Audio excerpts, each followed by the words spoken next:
Hello guys, how are you? Fine, very good. हमने अपनी पहली वीडियो में अपनी पाठ्य पुस्तक बसंत भाग 2 से पाठ 2 दादी माँ पढ़ा और समझा। इस पाठ के जो कठिन शब्दार्थ थे वो भी मैंने आपको पहली वीडियो में समझा दिए है। अब हम इस दूसरी वीडियो में पाठ 2 दादी माँ के प्रश्न अभ्यास करेंगे। तो मैं आपको मौखिक तौर पर प्रश्नों के उत्तर बताऊंगी, तो प्लीज आप अपनी पाठ्य पुस्तक खोलकर बैठे और प्रश्नों को ध्यान से देखकर मेरे उत्तरों को समझे। तो आइए इस पाठ से जुड़े हम कुछ प्रश्न उत्तरों को मौखिक तौर पर हल करते हैं। ओके,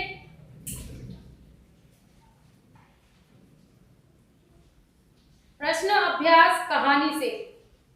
प्रश्न नंबर 1, लेखक को अपनी दादी माँ की याद के साथ साथ बचपन की किन किन बातों की याद आ जाती है। देखिए, इस प्रश्न का उत्तर आपको इस प्रकार लिखना है कि लेखक को अपनी दादी माँ की याद के साथ साथ बचपन की निम्नलिखित बातें याद आ जाती हैं। पॉइंट 1, लेखक को कुंवार के महीने का तालाब में भरा हुआ झाग के पानी में नहाना। दूसरा पॉइंट, दादी का रामी चाची पर पैसों के लिए बिगड़ना और बाद में उनके पैसों को माफ कर देना। और रामी चाची का हम लोगों को दुआएं देना, यानी लेखक को दुआएं देना। ठीक है। तीसरा पॉइंट आप इस प्रकार लिख सकते हैं कि गांव में जब शादी विवाह होते हैं तो रत जगह में खूब मजे करना, औरतों के अभिनय को देखना, ये सभी बातें लेखक को याद आ जाती है। तो इस प्रकार आप पॉइंट बनाकर पाठ पढ़कर इसका उत्तर लिख सकते हैं। प्रश्न नंबर 2, दादा की मृत्यु के बाद लेखक के घर की आर्थिक स्थिति खराब क्यों हो गई? तो प्रश्न नंबर 2 कि दादा की मृत्यु के बाद लेखक के घर की आर्थिक स्थिति इसलिए खराब हो गई थी कि लेखक के पिताजी ने दादाजी की मृत्यु में जो खर्च किया था उसी के कारण उनके घर के आर्थिक स्थिति खराब हो गई थी। प्रश्न नंबर 3, दादी माँ के स्वभाव का कौन सा पक्ष आपको सबसे अच्छा लगता है, क्यों? दादी माँ का स्वभाव का हमें सबसे अच्छा पक्ष ये लगता है कि दादी किसी भी समय गांव के लोगों की मदद करने के लिए तैयार रहती थी। रात हो दिन हो वह लोगों की मदद करने से पीछे नहीं हटती थी। दादी माँ का स्वभाव का दूसरा पक्ष हमें इसलिए अच्छा लगा क्योंकि दादी रामी चाची को पैसे उधार देती है या गांव वालों को पैसे उधार देती है, और गांव वाले जब उनके पैसे नहीं लौटाती हैं तो उनको डांटती हैं और बाद में उनका कर्जा माफ कर देती हैं। ओके, तो ये था प्रश्न नंबर 3 का उत्तर। इसको पाठ्य पुस्तक पढ़ के आप अपने ढंग से भी लिख सकते हैं। कहानी से आगे प्रश्न नंबर 1, आपने इस कहानी में महीनों के नाम पढ़े, जैसे कुंवार, आषाढ़, माघ। इन महीनों में कौन सा मौसम कैसा रहता है? देखिए, इस प्रश्न में 3 महीनों के नाम बताए गए हैं, कुंवार, आषाढ़ और माघ। कुंवार, तो आप अपनी कॉपी में कुंवार लिखकर डेस्क लगाकर इसका उत्तर इस प्रकार लिखेंगे, कुंवार वर्षा ऋतु का आखिरी महीना होता है। इसमें चारों तरफ तालाब नदी भरे हुए होते हैं और गर्मी भी काफी होती है और बादल भी कभी कभी दिखाई दे जाते हैं। ठीक है। अब दूसरा महीना आता है आपका आषाढ़। आषाढ़ को डैश करके आषाढ़ के बारे में आप इस प्रकार लिखेंगे, आषाढ़ वर्षा ऋतु का पहला महीना होता है।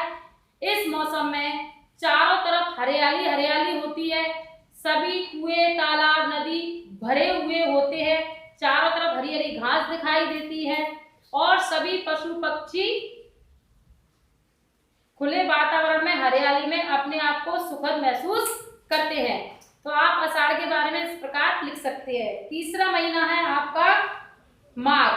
माघ में तापमान बहुत कम हो जाता है और खूब तेज कड़ाके की सर्दी पड़ने लग जाती है। सर्दी इतनी तेज होती है कि हमारे शरीर के अंदर की हड्डियों तक को भी टुकड़ा देती है। तो आप पाठ पढ़ते हुए इसका आंसर इस प्रकार से लिख सकते हैं। अब देखिए प्रश्न नंबर 2, अपने अपने मौसम की अपनी अपनी बातें होती हैं। लेखक के इस कथन के अनुसार यह बताइए कि किस मौसम में कौन कौन सी चीजें विशेष रूप से मिलती हैं। हमने पाठ के पहले पैराग्राफ में हर मौसम की चीजों के बारे में पढ़ा है। तो आपके पाठ का जो पहला पैराग्राफ है, जहाँ से पाठ शुरू होता है, उसी में हर मौसम की चीजों के बारे में आपको पता चल जाएगा। तो ये सेल्फ स्टडी में आप पैराग्राफ को पढ़कर इनका उत्तर लिखिए।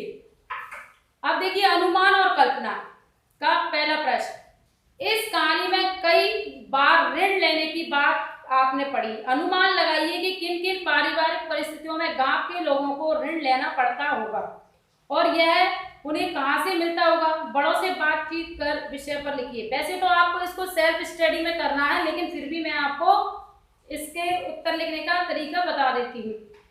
गांव के लोग कई बार ऋण लेते हैं, जैसे उनको बैल खरीदना है, जमीन खरीदनी है, शादी विवाह करना है, किसी की घर में अगर मृत्यु हो गई हो तो उसका भोग करने के लिए भी ऋण लेना पड़ता है।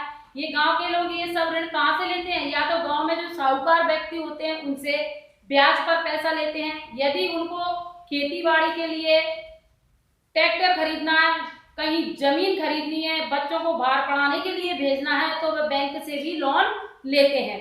तो इसका उत्तर आप इस प्रकार लिख सकते हैं और आप चाहो तो सेल्फ स्टडी में इसको भी और अच्छे ढंग से कर सकते हैं। प्रश्न नंबर 2, घर पर होने वाले उत्सव और समारोह में बच्चे क्या क्या करते हैं? अपने और अपने मित्रों के अनुभव के आधार पर लिखिए। ये प्रश्न नंबर 2 आपको सेल्फ स्टडी में करना है। अपने पेरेंट्स से पूछिए कि आपके घर में जो जो उत्सव होते हैं वो किस प्रकार होते हैं, उनकी सारणी बनाइए और इनको लिखिए। ठीक है, तो ये था आपका पार्ट 2 बसंत भाग 2 से दादी माँ। मैंने इस पार्ट को पहले वीडियो में आपको समझा दिया, शब्दार्थ भी करा दिए। तो आपका होमवर्क क्या है? आपको इस पार्ट का सारांश लिखना है, शब्दार्थ लिखना है और मैंने जो प्रश्न उत्तर आपको समझाया है वो आपको अपनी नोट कॉपी में करना है। Thank you.